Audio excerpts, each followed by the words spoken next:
നമസ്കാരം. മലയാളി വാർത്ത ലൈഫിലേക്ക് സ്വാഗതം. 2026 വ്യാഴമാറ്റം. മേടം രാശി, അശ്വതി, ഭരണി, കാർത്തിക ആദ്യ കാൽഭാഗം. മേടം രാശിയിൽ ജനിച്ച ജാതകർക്ക് 9, 12 ഭാവങ്ങളുടെ അധിപനായ വ്യാഴം ഗുരു 2026 ഗോചര ഫലപ്രകാരം 4ാം ഭാവമായ കർക്കടകം രാശിയിൽ ഉച്ചസ്ഥിതിയിൽ പ്രവേശിക്കുന്നു.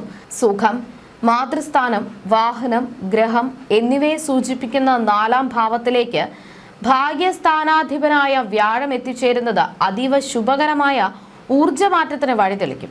കഴിഞ്ഞ ഒരു വർഷമായി അനുഭവിച്ചു പോന്നിരുന്ന 3ാം ഭാവത്തിലെ പ്രതികൂലാവസ്ഥകൾ മാറി കാര്യങ്ങൾ അനുകൂലമായി ഭവിക്കുന്ന കാലഘട്ടമാണിത്. ജന്മരാശിക്ക് 12ാം ഭാവത്തിൽ ശനി തുടരുന്നതിനാൽ 7ര ശനിയുടെ സ്വാധീനമുണ്ടെങ്കിലും ഉച്ചസ്ഥിതിയിലുള്ള വ്യാഴത്തിന്റെ ശുഭദൃഷ്ടി മീനം രാശിയിലേക്ക് പതിക്കുന്നതിനാൽ ശനിദോഷത്തിന്റെ കാഠിന്യം ഗണ്യമായി കുറയും. മാനസിക ക്ലേശങ്ങൾക്ക് വിരാമമാവുകയും ജീവിതത്തിൽ ദീർഘനാളായി നിലനിന്നിരുന്ന അസന്തുലിതാവസ്ഥകൾ പരിഹരിക്കപ്പെടുകയും ചെയ്യും. ആത്മീയ കാര്യങ്ങളിലും ഗൂഢ ശാസ്ത്രങ്ങളിലും താല്പര്യം വർദ്ധിക്കുന്നതിനൊപ്പം പിതാവ്, ഗുരുക്കന്മാർ എന്നിവരുടെ അനുഗ്രഹവും പിന്തുണയും ഈ കാലയളവിൽ പൂർണ്ണമായും ലഭ്യമാകും. സാമാന്യ ഫലവും ഗ്രഹനിലയും 4ാം ഭാവത്തിലെ വ്യാഴത്തിന്റെ പരമോച്ച ബലവും 7ര ശനി ദോഷത്തെ ലഘൂകരിക്കുന്ന തരത്തിലുള്ള വ്യാഴ ദൃഷ്ടിയും മേടം രാശിക്കാർക്ക് വലിയ ആശ്വാസമാണ് നൽകുക. കഴിഞ്ഞകാല ബുദ്ധിമുട്ടുകൾക്ക് വിരാമം ഇട്ടുകൊണ്ട് ജീവിതത്തിൽ സുഖവും സമാധാനവും പുനഃസ്ഥാപിക്കപ്പെടുന്ന കാലഘട്ടമാണിത്. ദൈവാധീനവും മുതിർന്നവരുടെ അനുഗ്രഹവും തുണയായി നിൽക്കുന്നതിനാൽ ഏത് പ്രതിസന്ധിയെയും ആത്മവിശ്വാസത്തോടെ മറികടക്കാൻ ജാതകർക്ക് സാധിക്കും. തൊഴിലും ധനസ്ഥിതിയും. തൊഴിൽപരമായും സാമ്പത്തികമായും വലിയ മുന്നേറ്റങ്ങൾ ദൃശ്യമാകുന്ന സമയമാണിത്. പുതിയ തൊഴിലവസരങ്ങൾ വന്നു ചേരുകയും നിലവിലെ ഉദ്യോഗത്തിൽ അർഹമായ പദവി ഉയർച്ചയും ശമ്പള വർധനവും കൈവരുകയും ചെയ്യും. ആഗ്രഹിച്ചിരുന്ന സ്ഥലങ്ങളിലേക്ക് മാറ്റം ലഭിക്കാൻ അനുകൂല സാഹചര്യം ഒരുങ്ങും. സർക്കാർ ഉദ്യോഗത്തിനായി ശ്രമിക്കുന്നവർക്ക് ലക്ഷ്യപ്രാപ്തി ഉണ്ടാകും.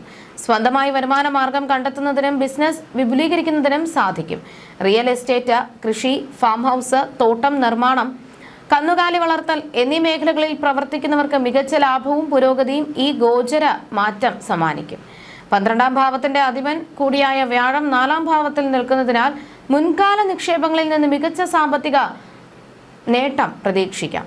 അന്യദേശത്തു നിന്നും വിദേശ സ്രോതസ്സുകളിൽ നിന്നും ധനാഗമനം ഉണ്ടാകും. ബാധ്യതകൾ പൂർണ്ണമായും നിയന്ത്രണ വിധേയമാവുകയും പുതിയ നിക്ഷേപങ്ങൾ വളരുകയും ചെയ്യും. കുടുംബവും ബന്ധങ്ങളും കുടുംബജീവിതത്തിൽ അതീവ സന്തോഷവും സമാധാനവും പുലരുന്ന കാലഘട്ടമാണിത്. ബന്ധുക്കളുമായി മുൻപ് നിലനിന്നിരുന്ന അഭിപ്രായ വ്യത്യാസങ്ങളും തർക്കങ്ങളും പൂർണ്ണമായി പരിഹരിക്കപ്പെടും. മാതൃതുല്യരായ വ്യക്തികളിൽ നിന്നും അമ്മയുടെ കുടുംബത്തിൽ നിന്നും വലിയ രീതിയിലുള്ള സഹായ സഹകരണങ്ങൾ പ്രതീക്ഷിക്കാം. പൂർവിക സ്വത്ത് കൈവശം വന്നു ചേരുന്നതിനോ പഴയ കുടുംബ വീട് സന്ദർശിക്കുന്നതിനോ ഉള്ള അവസരങ്ങൾ സംജാതമാകും. ഗ്രഹത്തിൽ മംഗളകർമ്മങ്ങളും മതപരമായ ചടങ്ങുകളും നടക്കാനും അതിഥികളുടെ ആഗമനത്താൽ വീട് സജീവമാകാനും സാധ്യതയുണ്ട്. പ്രണയബന്ധങ്ങളിൽ ഏർപ്പെട്ടിരിക്കുന്നവർക്ക് അത് വിവാഹ ജീവിതത്തിലേക്ക് വഴിമാറും. സന്താനങ്ങളുടെ ഉദ്യോഗം, വിവാഹം എന്നിവയുമായി ബന്ധപ്പെട്ട് അനുകൂല തീരുമാനങ്ങൾ ഉണ്ടാകുന്നത് കുടുംബത്തിൽ വലിയ സന്തോഷം നൽകും.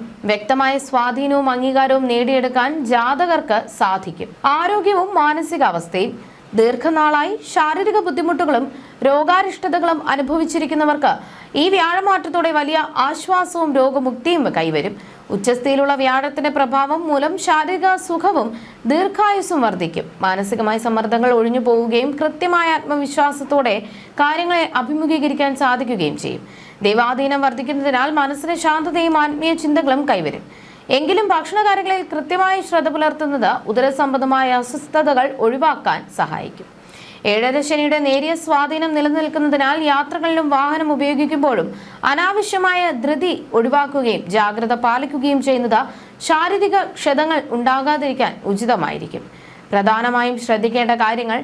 ഈ ശുഭകരമായ കാലയളവിൽ ജാതകർ പ്രധാനമായും ശ്രദ്ധിക്കേണ്ടത് അഹംഭാവം ഒഴിവാക്കുക എന്നതിലാണ്. കുടുംബത്തിലോ തൊഴിലിടത്തിലോ മറ്റുള്ളവരെക്കാൾ ഉയർന്ന നിലയിൽ സ്വയം പ്രതിഷ്ഠിക്കാതിരിക്കാനും എല്ലാവരോടും വിനയത്തോടെയും ഐക്യത്തോടെയും പെരുമാറാനും ശ്രദ്ധിക്കേണ്ടതുണ്ട്. 12ാം ഭാവാധിപന്റെ സ്വാധീനമുള്ളതിനാൽ വരുമാനത്തിനൊപ്പം ചെലവുകളും വർദ്ധിക്കാൻ സാധ്യതയുണ്ട്. പുണ്യപ്രവർത്തികൾ, ഉന്നത വിദ്യാഭ്യാസം, സന്താനങ്ങളുടെ ആവശ്യങ്ങൾ എന്നിവയ്ക്കായി ധനം വിനിയോഗിക്കപ്പെടുമെങ്കിലും അനാവശ്യ ആഡംബര ചെലവുകൾ നിയന്ത്രിക്കേണ്ടത് അത്യാവശ്യമാണ്. റിയൽ എസ്റ്റേറ്റ് ഇടപാടുകളിലും വസ്തു ക്രയവിക്രയങ്ങളിലും നിയമപരമായ രേഖകൾ കൃത്യമായി പരിശോധിച്ച ശേഷം മാത്രം മുന്നോട്ട് പോകുക. ശനിദോഷ പരിഹാരത്തിനായി ജാതക പ്രകാരമുള്ള പ്രാർത്ഥനകളും വഴിപാടുകളും നടത്തുന്നത് വഴി വ്യാഴത്തിന്റെ പൂർണ്ണമായ അനുഗ്രഹം നിലനിർത്താൻ സാധിക്കും. ജ്യോതിഷ സംബന്ധമായ നിങ്ങളുടെ സംശയങ്ങൾക്കും പരിഹാരങ്ങൾക്കും ജയറാണി EV 9746812212